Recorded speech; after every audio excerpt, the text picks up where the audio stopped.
Welcome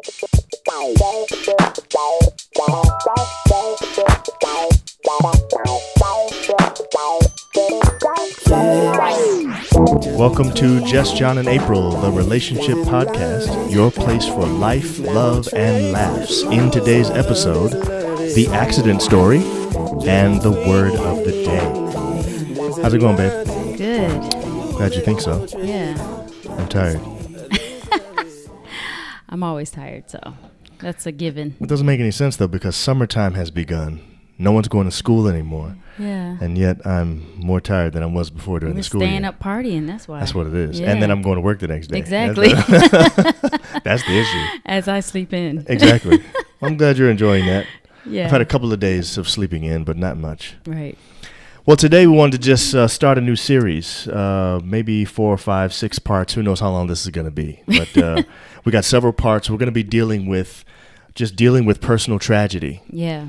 And we thought we would just share some of our own personal experience. We've had some different things that have happened in our lives that we would consider tragic in some ways. And so we wanted to start today with the accident story. We'd only been married for 7 months, and we went to a friend's wedding. Right.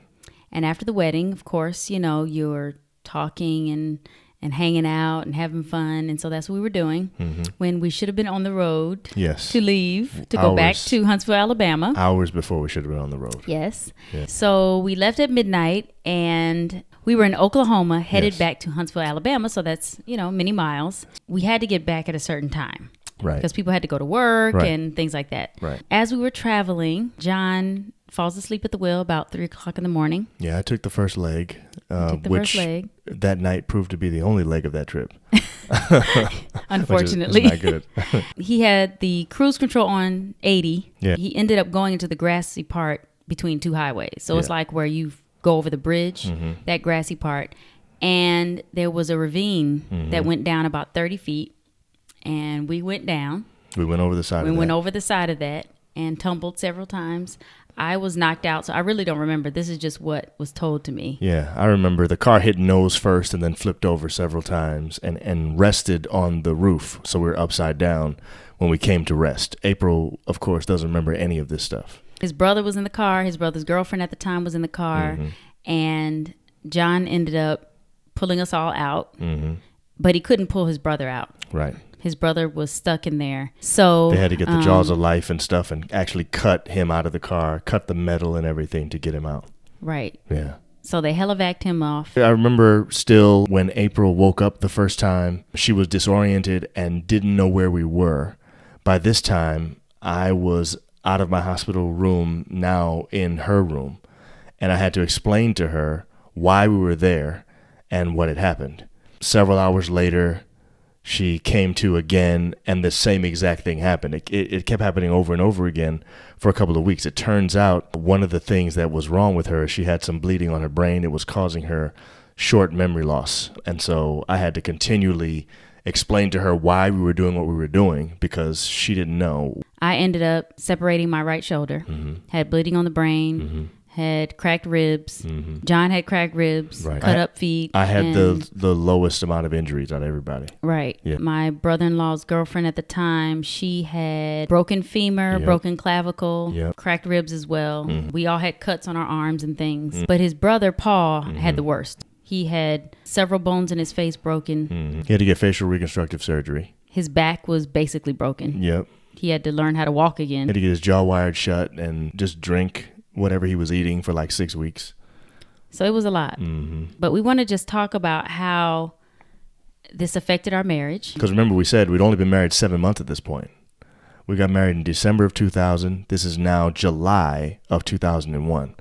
So you're talking 7 months that we've been in this thing together. And it had a dramatic effect on things in a way that I didn't anticipate before we got married. Right. You say your vows and you talk about for better, for worse and all that kind of stuff. But I don't think you recognize at the time that you say that there are certain things that could happen that could dramatically change the way things are when you first get married. Right. And we were only 22 years old. Right. So we're young as well. Yes. I could not put my clothes on by myself. Right. I could not do my own hair. I could not do a lot of things. So John was like helping me with those things. I had a lot of guilt. Yeah, your arm was in a sling, I think, for a long time. Yeah, my arm was in a sling for a long time. And I know that, you were going through a lot of guilt. I was just upset that everything had happened. I was kind of angry that all this had taken place. I was in a lot of pain physically, but I was in a lot of emotional pain as well. Yeah, I remember that too. Yeah, because I felt bad for you. I felt guilty for falling asleep on you. I wasn't there to keep you awake or, so it kind of, I was going through guilt and wondering what you were going through because you handle things differently than I do. Right. And you were worried about your brother. Right. So it kind of made me feel alone in a way, so it was a lot to go through as a couple, new couple, Yeah, I remember that. I remember you crying a lot and being sort of down a lot. I remember you being in a lot of physical pain and needing to take these drugs that would help take the pain away, but not wanting to take them at the same time. Right. And I remember you trying to not take them and then just being in more pain and then taking them and not feeling good, like not liking how it made you feel and stuff like that. Right. It was tough. It was almost like, what relief do you get? The drugs are taking away pain, but they're causing a new problem. Exactly. And so it was a lot. And then of course I'm looking at you and I'm thinking to myself, I'm fine. I healed quickly from the cracked ribs. That wasn't that much. I'm the one who fell asleep at the wheel, and yet everyone else around me is much more injured, going through a lot more, and I'm the person who actually fell asleep. You know what I'm saying? Yeah. That was tough. And I think something else that I didn't realize would be something until later when it was revealed. I guess we'll get to this part, but at the time when we first were going through it, everyone was making excuses for me. Yeah. It was just an accident. It wasn't your fault. Right. Things like that. And so I don't think I recognized at that moment that was actually making me feel more guilty.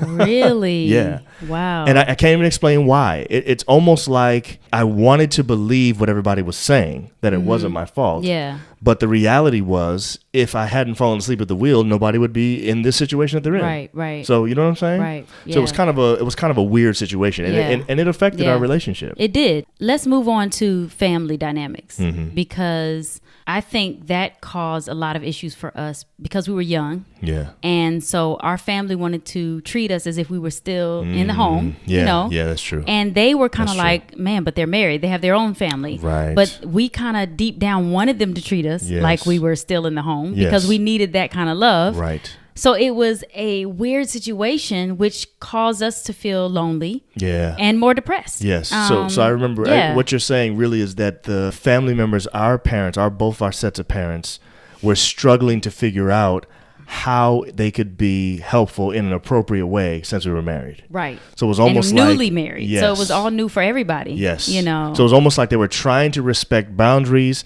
but by their respecting boundaries, they were maybe pulling away from us more than we wanted them to. We actually needed them to be there for us in a different kind of way. Yes. But everybody was trying to figure out what to do here. Yeah, I remember that. While that was also tough. going through their own emotional turmoil about the situation. I remember feeling a lot of different feelings about everybody around the situation, but never feeling anything negative about you. I guess what I mean is I didn't feel any kind of way toward you that was negative, that meant, why are you acting like that? But I felt very much like I couldn't take away your pain, and I'm the one who caused it. So it really... So that was your guilt. Yeah, it was really strong. So, I mean, the guilt of knowing that I was the least affected by the accident was probably the biggest, and that everybody else had something major that was going on. I'm looking around and saying, man, here's a bunch of stuff that's happening because of something that I did that I didn't mean to do, that obviously I wasn't trying to do. Right. But if it wasn't for what I did, obviously this wouldn't have been the case. Yeah. You know what I'm saying? Yeah. There was a situation where one day I was in just extreme pain, and I was kind of complaining about it, like, man, I'm hurting, it's so bad, whatever. And I will never forget a family member of yours said to me, oh, you be all right. I don't know what made them say that. Right. But I think it was because, your brother was the worst. Right. So it's like, how you going to be complaining about your pain when he's over there? And Right, I actually right. felt bad. That's why I kind of I tried to hide that pain. Right. When I was, you didn't want to show anybody you were actually in pain because you felt like your pain paled in comparison to Paul's pain. Right. So you shouldn't be showing that openly. Exactly. Yeah. I will Wow. never forget, we visited him one day and I was in so much pain. I just sat over on the side and I didn't say anything and I was Right. just quiet. Yeah. And I mean, just thinking about that is about it's making me emotional because it was like just silent pain. Yeah. And it was physical and emotional because you're feeling guilty and you have this physical pain and you can't even express Right. that you're in this pain. Right. You know what I'm saying? And it's Yeah. like, That's how tough, do man. you, and you're 22, young, you've Right. never been through anything like this in your life. Right. And my parents weren't there because we were visiting, Right. your family. So Right, they weren't right, around. So I didn't right. really have anybody to turn to Yeah. during that time. And I felt guilty that I needed someone when we needed to be there for Paul. Do you see what I'm saying? That's a whole lot to have to go through. Yeah. Yeah. But what was he was going through way more. Right. And so it's like the guilt there just, it eats away at you. Yeah. But I think know? the point is, in a situation like this, if you're ever going through something like this, try to do your best, listeners, viewers, to not minimize people's feelings for the sake of someone else's feelings. True. So True. just because somebody else was going through something that was of a different nature, of a different level or whatever, doesn't mean that your pain and your situation was any less important. Yeah. What you were going through was just as important. And honestly, when it really comes down to it, you can't physically feel his pain. So there's no point in comparing it. That's Yeah. not really the point. Right. It's not what this is about. And I know that now. Exactly. Yeah. But I'm saying that might help some people that might be going through the same thing true. themselves. Yeah. All right. So I wanted to talk about, we were talking about the family dynamics Yes. and how that really put a lot of strain on our relationship. And I want to point out that we actually argued a lot during that time. We did. It was really afterwards. Yeah. Because we didn't talk much during that time about Right. family. That's true. We didn't talk at all about that. That's I true. felt like we didn't talk a lot at all because I was depressed, and you were depressed in a different kind of way. My depression made me silent. It made Yeah. me sad. I was mopey. I was Right. down. I Right. was just plus medication that and pain keeping me up in the night, so I wasn't getting enough rest. So all of that kept me silent. Yeah. So we didn't really express our feelings about what was going on. We just Right. kind of were looking around, waiting for everybody to heal. Which is very unusual for us if you know us at all. We're very expressive people. We talk a lot to each other. We share things with each other all the time. And so for us to be going through that showed that there was something wrong. Right. But afterwards, I don't know if you remember this, many times in the car, we argued about family. Right. It was like, I don't know, I guess the whole situation caused us to feel like we had to protect our family. I think part of it was that we were so young in being married to each other that as we look back on it, we realized we still had not really severed ourselves. We hadn't really made that boundary. We were physically not living with our parents anymore, but we were still sort of living under our parents' influence in terms of, let's just say if you and I were going to be making a decision about something, we might bring in outside people to help us make the decision. That's the stage we were still in. It took us about 4 years to be able to come to a place where we could say, I'm good now. Yeah. All those feelings are gone. Yeah. So I think one of the big reasons why we were able to get over it was because we did something that we had never done before that we both really, really, really needed. And that was we got counseling. And that was huge. So we had never gotten counseling before, partially because we never thought we needed it. Right. I think we had, we had premarital counseling. Yeah. But that's something that we knew beforehand we wanted. But that doesn't feel the same as you going to a therapist. That's right. That's very different. Yeah. It turns out the way that I ended up going to therapy was by accident. I was taking a class on counseling, and the teacher asked for somebody to be a volunteer so that he could demonstrate what a counseling session looks like. I raised my hand and I volunteered. I don't know why I did that day, but I did. Because you needed it. You knew you needed it. Maybe in the back of my head I knew. I don't know, Yeah. And so I'm sitting in this class. I raise my hand. I go up front. And he says, well, start by just telling me about a traumatic experience that you had in your life. And I told him the accident story. And as he started asking me questions and I talked more about the situation, he said a couple of things to me that actually changed my perspective dramatically. I just said that it was an accident. It wasn't anybody's fault. In fact, I used these words. I said, that's why they call it an accident. It's not anybody's fault. He responded, so you believe the lie that it wasn't your fault. Wow. And I mean, first of all, the whole class was silent the entire time. And when he said that, I was like, wow, he's right. They're taking up for me. They're defending me, but it's a lie. It was my fault. Now, I didn't do it on purpose. I wasn't trying to get into a car accident, but it's not the same thing. Just because you didn't do it on purpose doesn't mean you're not at fault. Right. So I was at fault. And then he kept going. He unpacked it a little bit more. He said, since you were the one who was at fault, what are you going to do now to help your wife to realize that it wasn't her fault? Man, that thing hit me. I was like, wow. I said, I know exactly what I'll do. So I told him I was going to tell you to just let me finish, hear me out. And then I said, you have been carrying the guilt of this because you think it was your fault that you fell asleep but didn't keep me awake. But the reality is that was not your responsibility. This was not your fault. And I remember your reaction, your response. Do you remember your reaction? No, you don't. I actually don't. Your initial response was to be upset with me. And then after that, you were crying. You had a sound in your voice that I hadn't heard in a couple of years. It was like a sigh of relief. It was like you felt released from the guilt of having to carry this thing. Wow. And I realized in that moment that those couple of years, not knowing it, I had been allowing you to carry around guilt that was not yours to carry. Yeah. And so he asked me, what am I going to do to my brother to say to him that it wasn't his fault? What am I going to do to his girlfriend? And I said, I need to apologize to everybody. I called my brother's girlfriend and apologized to her. And she said immediately, thank you, I needed that. And then Paul, my brother, initially tried to keep me from apologizing. And I said, no, let me do this. Right. And when I was finished saying what I had to say to him, he, in fact, agreed, just like his girlfriend agreed, that he needed this. This was something that was helpful to him. So that whole counseling situation, I think, helped. Now, this is why it's huge. Because after I finished telling April everything I told her, the next thing I said was, the reason why I'm telling you this is because I had an accidental counseling session today, and I think you need one too. I immediately scheduled a session with him. Yes. And I go to him, sit down in front of him. And all he said, he just sat there and looked at me. And I was like, okay. All uncomfortable? Yeah. And he was like, tell me what you're feeling. Right. That was it. Right.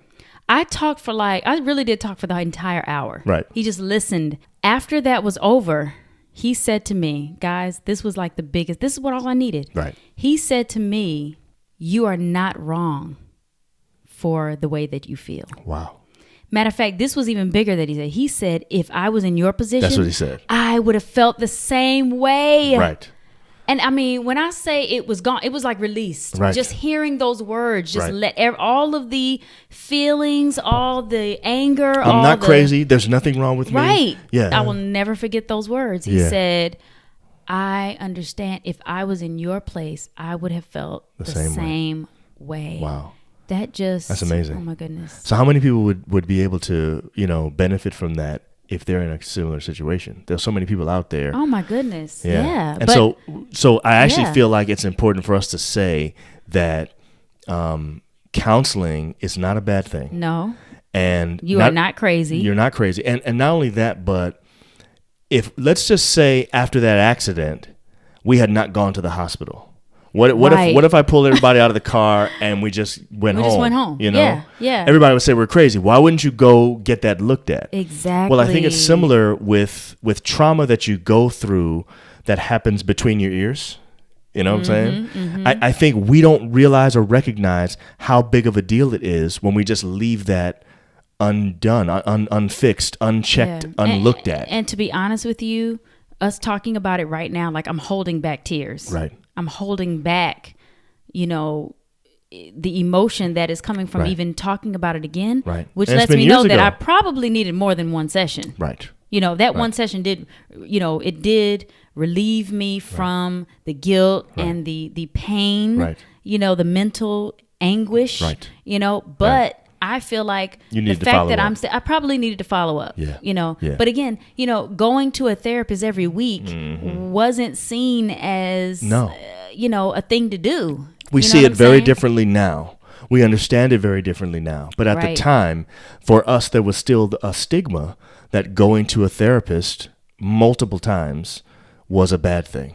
And I think that our viewers and audience, our listeners need to understand, not only is it not a bad thing, it is a good thing that actually could change the trajectory of your life. Definitely. It's something that you might need based on certain kinds of traumas. And people have been through different things in their lives. And sometimes you've been through tragedy. Sometimes you've been through trauma. It's true. You have to go get it. It's like breaking your arm and not going to the doctor. Exactly. It doesn't make any sense. Right. There's something that might be broken that happened in your mind after that traumatic experience. You could need to get looked heartbroken. That's right. And you need somebody to mend that brokenness. Yes. So we think that's important. So hopefully important. this will help take away that stigma and help you to feel like, that's something that you can actually do. Hope so. Yeah.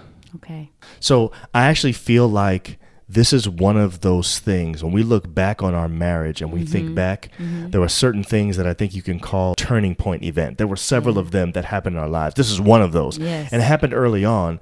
And it actually sort of helped us, I think, in some ways to be able to understand certain things about how we deal with situations when we're going through something that's traumatic. I think we saw for the first time a glimpse of how it is that we handle tough situations.